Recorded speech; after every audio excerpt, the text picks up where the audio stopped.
Hello everyone, I'm your host Marco. And I'm Nancy. Today, the topic we are going to discuss is important in everyone's life. Yes, overthinking. This is a problem that most of us can relate to at some point in our lives. So, what exactly is overthinking? I mean, we all have moments where we think deeply about something, but when does it cross the line into overthinking?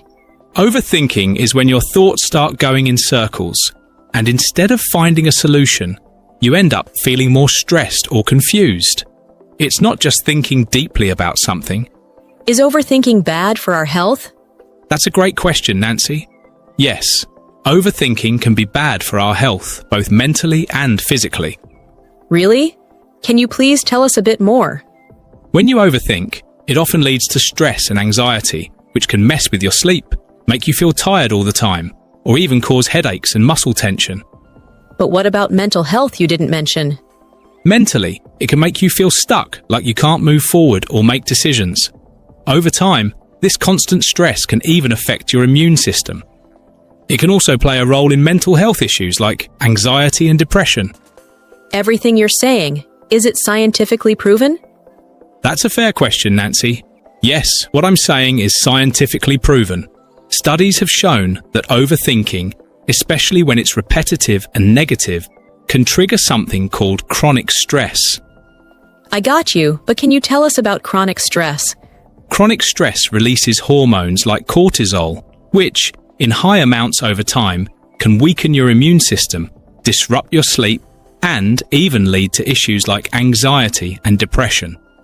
Research in psychology and neuroscience also shows that overthinking can overstimulate the brain, making it harder to focus or process emotions effectively. So, it's not just a casual observation, it's backed by science. Exactly. Do you think there's a specific reason for our overthinking?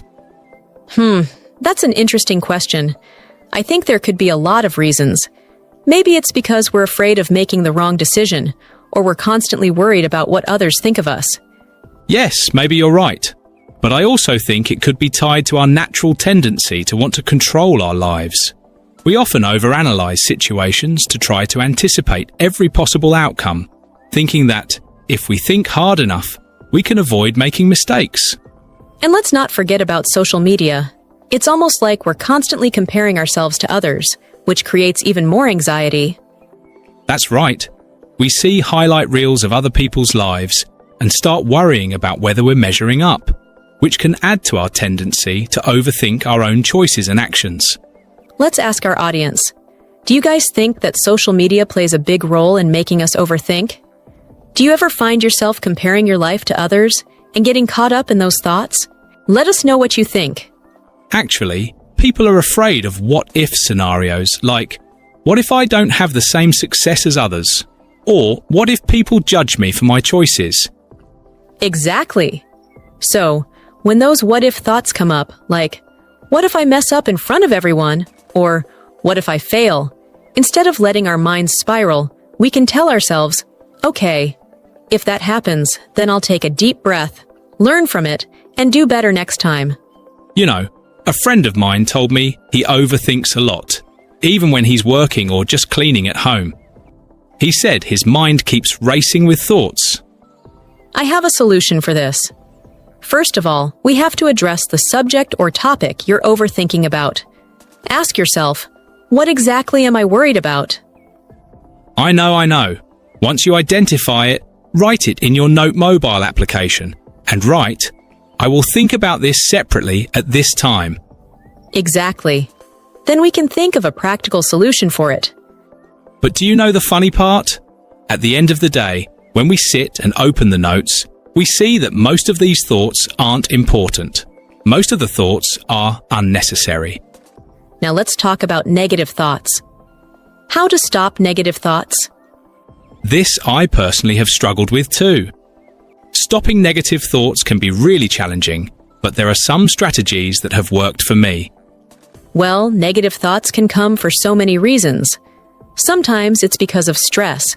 When we're overwhelmed, our mind naturally starts focusing on problems instead of solutions. Another reason could be our past experiences.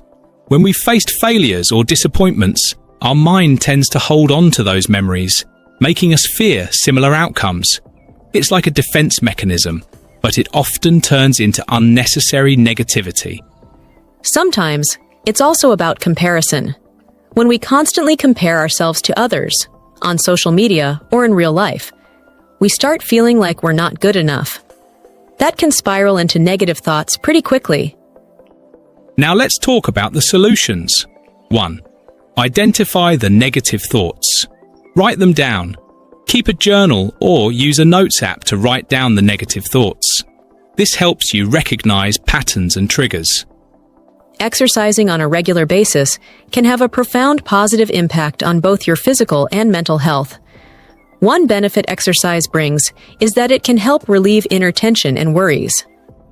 Talk it over. If you find yourself struggling with negative thoughts and feelings, one way to overcome this is to find someone who is close to you and talk. Not only can this help you vent, but it also can be a great opportunity to reframe negative thoughts in a more positive light. Turn negative into positive.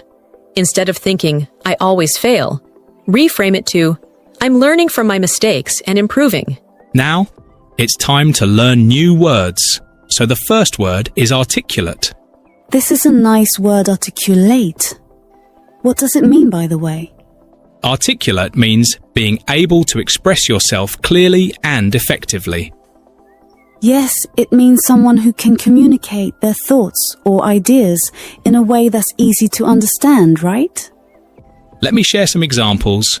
She's so articulate that her speeches always inspire the audience. It means she expresses her ideas so clearly and effectively that her speeches inspire and motivate the people who listen to her. In the interview, he was very articulate and answered every question perfectly. It means he communicated his thoughts clearly and effectively during the interview, providing precise and well-thought-out answers to every question. So, the next word is sophisticated. What does it mean?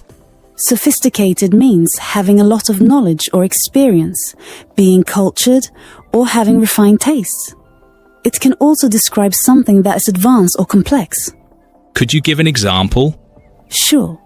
For instance, she has a sophisticated sense of fashion. Means she has a refined and elegant style. Let me give another example. The technology in this new phone is quite sophisticated, with advanced features that make it stand out.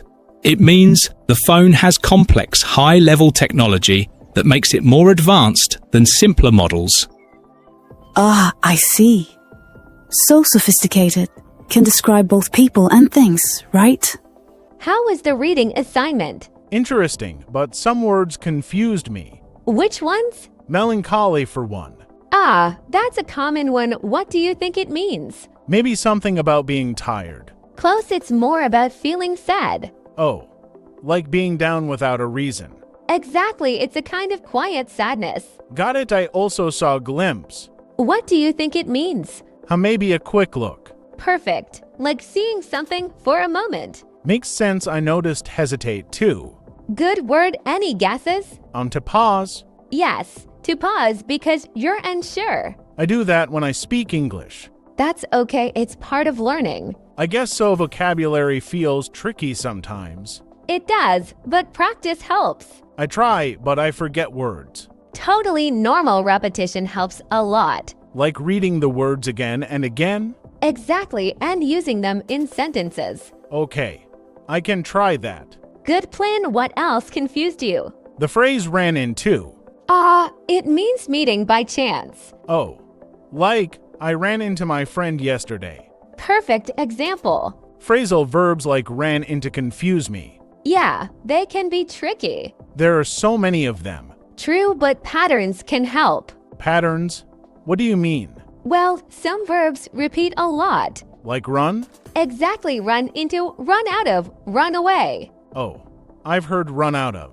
What does it mean to you? I think when something's finished. Spot on, like, we ran out of milk. I've said that before. See, you know more than you think. Maybe, but I forget sometimes. That's okay, forgetting means you're learning. Really, it feels frustrating.